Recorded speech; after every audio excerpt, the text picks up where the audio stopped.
Computer expert হতে হলে মাউসের পাশাপাশি আপনাকে কিন্তু কিবোর্ডের কাজও জানতে হবে, অর্থাৎ কিবোর্ড শর্টকাটও কিন্তু আপনাকে শিখতে হবে। কম্পিউটারে আমরা মাউসের মাধ্যমে যে কাজগুলো করি সেগুলো কিন্তু আমরা চাইলে কিবোর্ডের মাধ্যমেও করতে পারি। কিবোর্ডের বিভিন্ন বাটন প্রেস করে কিবোর্ড শর্টকাটের মাধ্যমে আমরা এই কাজগুলো করতে পারি। এছাড়াও কিবোর্ড শর্টকাটের মাধ্যমে আরও অনেক কাজ আমরা করতে পারি। তো কিবোর্ড শর্টকাট ব্যবহার করার ফলে কিন্তু আমাদের কম্পিউটারের কাজগুলো অনেকটা সহজ হয়। তো আজকে আমি আপনাদের 10টা কিবোর্ড শর্টকাট দেখাবো, যেগুলোর মাধ্যমে আপনার কম্পিউটারের কাজ হয়তো একটু হলেও সহজ হবে এবং আশা করি এগুলো আপনার একটু হলেও কাজে লাগবে। তো চলুন কথা না বাড়িয়ে শুরু করি।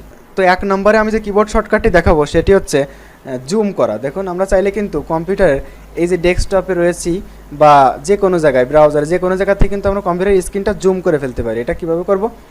কম্পিউটার কিবোর্ড থেকে উইন্ডোজ কি চেপে ধরে এই যে কিবোর্ডের একদম ডান দিকে উপরের দিকে যে প্লাস মাইনাস দেখতে পাচ্ছেন, এখান থেকে প্লাস চাপ দেব। দেখুন প্লাস চাপ দেওয়ার পর আবার প্লাস চাপ দেবো।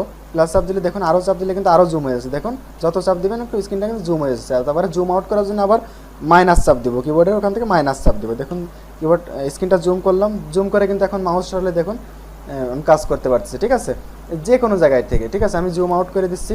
দেখুন আমি যদি সাপোজ কোনো একটা ব্রাউজারে যাই, ব্রাউজারের মধ্যে এসেও কিন্তু আমি দেখেন জুম করতে পারছি সব কিছু, দেখতে পাচ্ছেন। তো জুম আউট করার জন্য আবার ওই প্লাসের উপরে দেখবেন মাইনাস আছে, মাইনাস দিলে জুম আউট হয়ে যাবে। ঠিক আছে, তো তারপরে এই যে এটা কাটার জন্য এই যে এখানে যে জুম আইকনটা এখানে